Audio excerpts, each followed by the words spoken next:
without further ado, Congressman Jim Banks.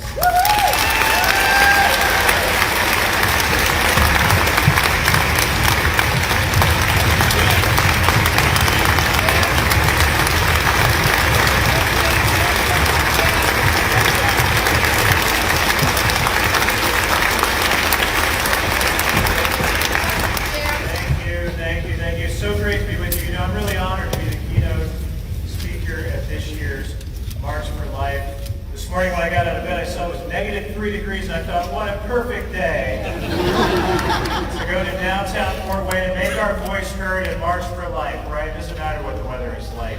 It's an honor to be here to march with each and every one of you today.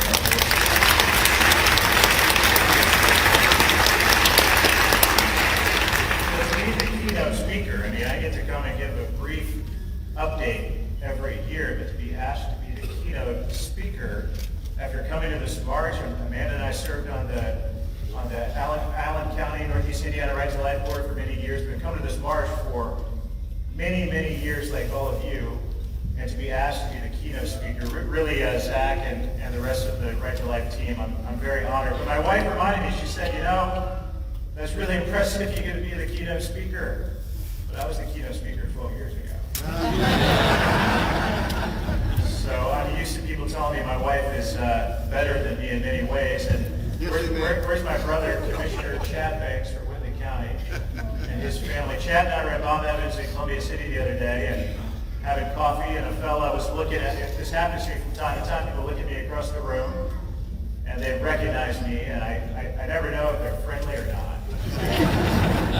And until they come up to me, and this fella, he was eyeing me down, and after a while he stands up from his seat at Bob Evans and walks over to Chad and I, Commissioner Banks and I table, and he just starts, Pat Miller, he just starts giving it to me.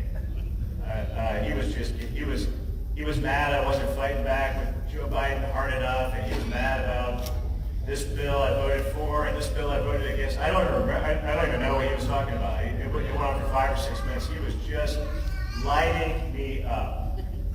And finally, right before he walked away, he takes a deep breath, and he looks at me again. He said, "And your wife was a better state senator." So I tell people all the time, if many of you know my wife, when I'm deployed to Afghanistan, she ran and was elected to take my place as state senator. I'm very proud of her because she always stood up for the issues that mattered most. It was a really bad political idea because every day since I've been told that she was better. Look, folks, this year we mark a milestone in the right to life, pro-life movement of Northeast Indiana with the retirement of Kathy Hamburger. She is a hero of mine. What she has done to build this movement in our region of the state, in our great state, and throughout the country deserves a round of applause from each and every one.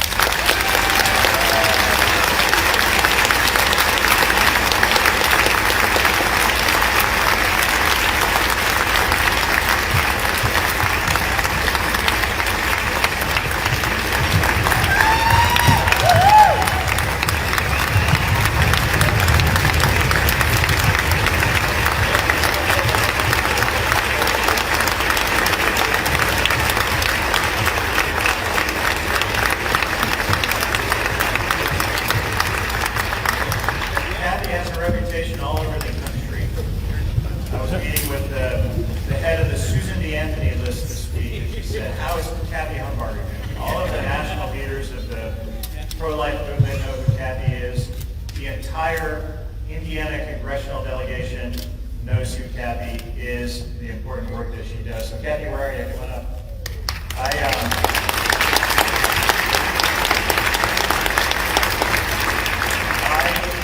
asked my colleagues, the two Republicans, United States senators, and the 9 representatives from the state of Indiana to sign a letter of appreciation for Kathy Hamburger, and I wanted to give that to you right now.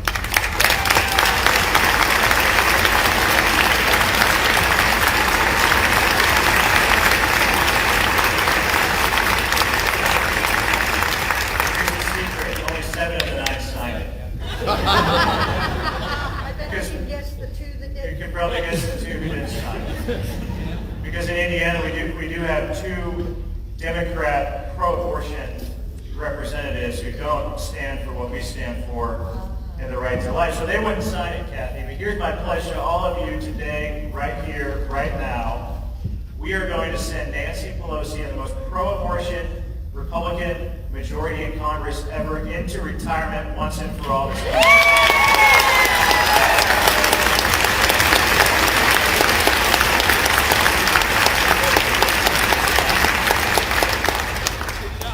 I went down to the State House this week and I filed my paperwork to run for Congress and again for another term. And on the same day, Nancy Pelosi announces that she's running for another term as well. So we're going to take the speaker title away from her, and I'll be confident.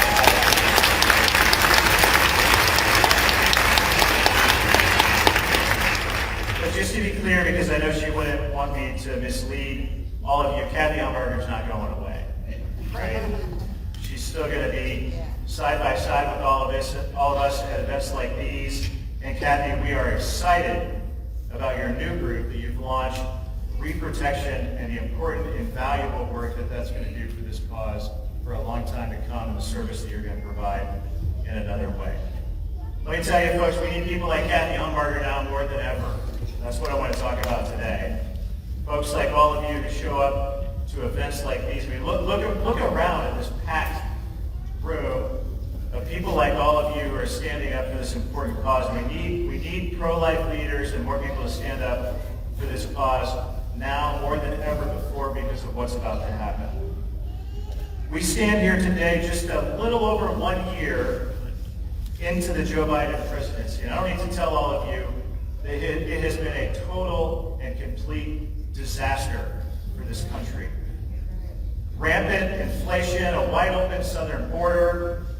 Today, the leading cause of death in America for Americans aged 18 to 45, working age Americans, is fentanyl just coming over the border because of the open border policies of this president. The debacle in Afghanistan that still makes me sick to my stomach to see what happened there. The rise of China, the decline of America. That is what's getting the headlines in America today. That's what we see right in front of us that makes all of us sick to our stomach. But too often lost is the debacle of this presidency. In the debacle of this presidency is just how bad it has been for the issue of life. The Democrat Party, with an army of lawyers and NGOs, lobbyists, their allies in corporate America, and mouthpieces in the left-wing media, they're all working overtime to eliminate any and all restrictions that are placed on abortion. Look at what they're doing in Congress. Democrats are trying to abolish the nearly 50-year-old Hyde Amendment, which has always been bipartisan for 50 years, so that American taxpayers are forced to pay for abortions. They've made it one of their very top missions in this Congress to get to do away with the Hyde Amendment once and for all. They are doing this even though Hyde Amendment protections have been reaffirmed by every Congress and every president, Republican and Democrat, since 1976. Let me tell you, even Barack Obama supported the Hyde Amendment.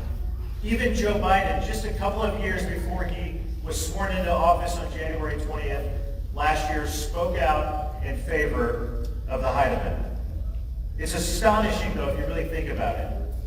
We can't overlook for a moment just how radical and out of touch today's Democrat Party has become when it comes to issues related to abortion and the right to life.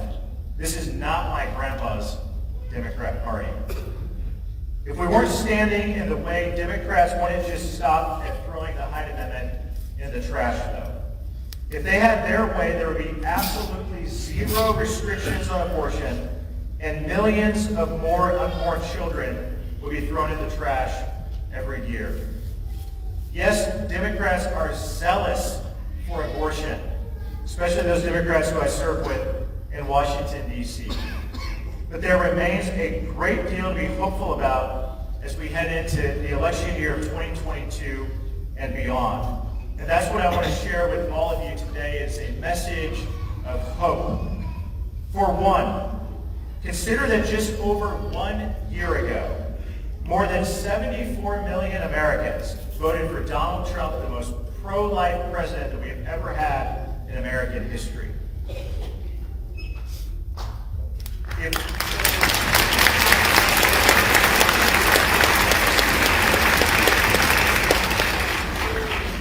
all of our major institutions weren't controlled by the left, if the American people weren't constantly deceived by the media, millions of more Americans would know the truth, especially about abortion.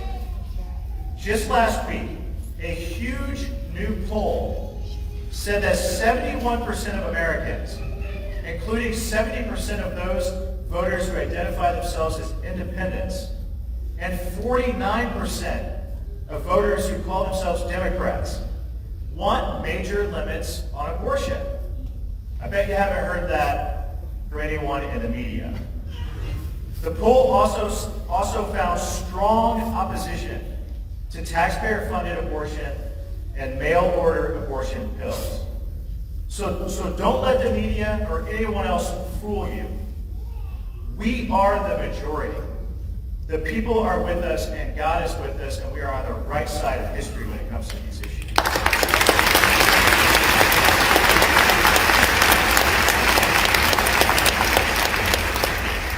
Look, I'm not here to give a partisan speech, and I don't want you to take it that way. But something is happening in politics today where the Democrats have become more radical on this issue, and I can tell you, Republicans are more unified than ever when it comes to the right to life.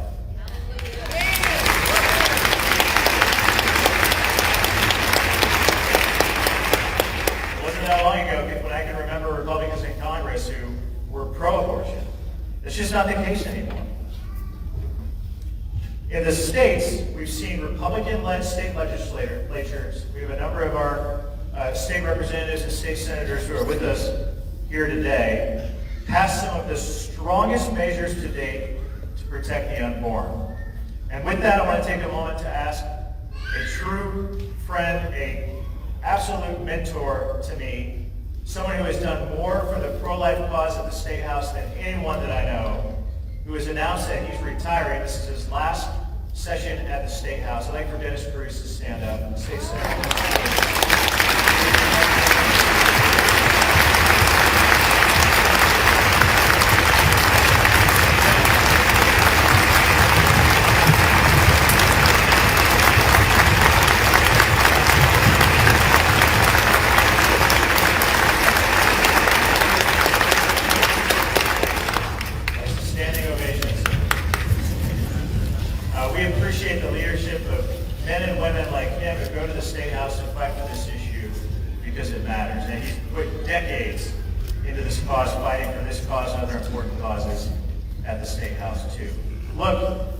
Depending on how the Dobbs Supreme Court case comes down in June, and look, I am very optimistic about this. Those protections already passed in the states will stand, and abortions in those states will plummet. I dream and pray for a day when abortion will cease and no longer occur in my state, in the state of Indiana.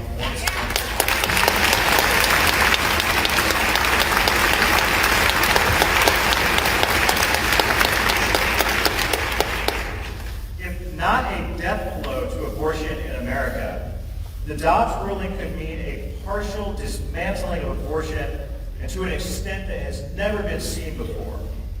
And that will create an interesting scenario. The pro-abortion crowd will go into a total and full meltdown. And that's worth applauding for.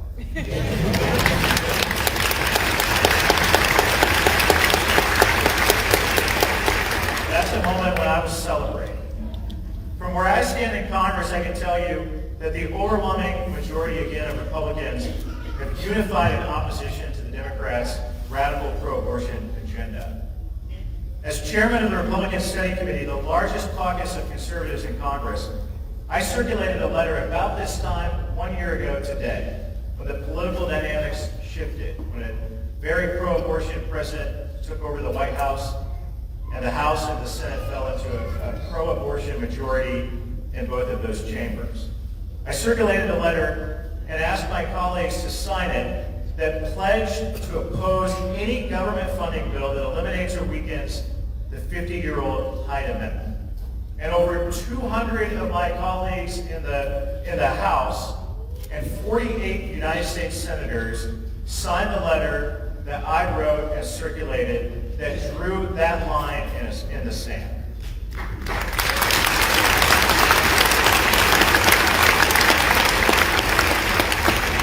can also tell you the Republican study committee, which I chair, released the most pro-life federal budget proposal in the history of the United States Congress.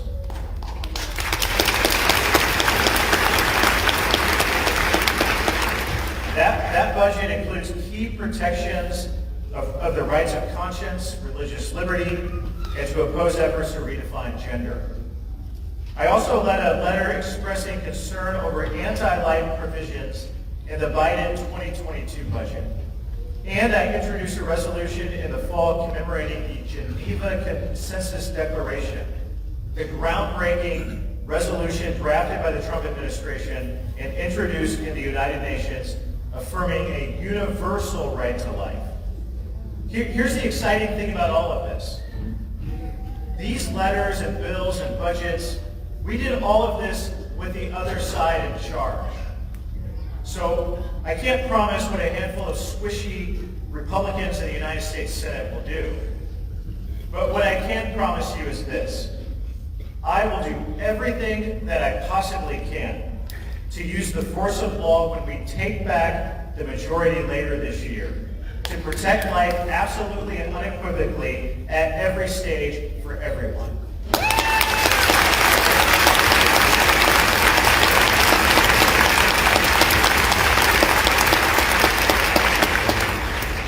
This prospect of real progress for our cause makes the pro-life movement, especially the right to life in Northeast Indiana, more important than it has ever been before.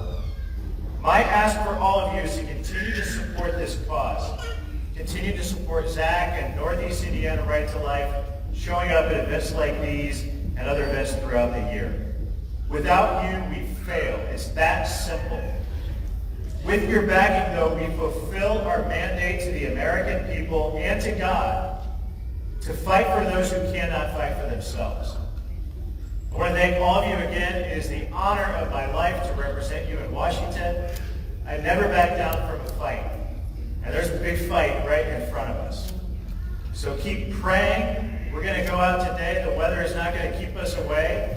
And we're going to speak out, make our voice heard, and march for life. And I'm proud to do it shoulder to shoulder with each and every one of you. God bless.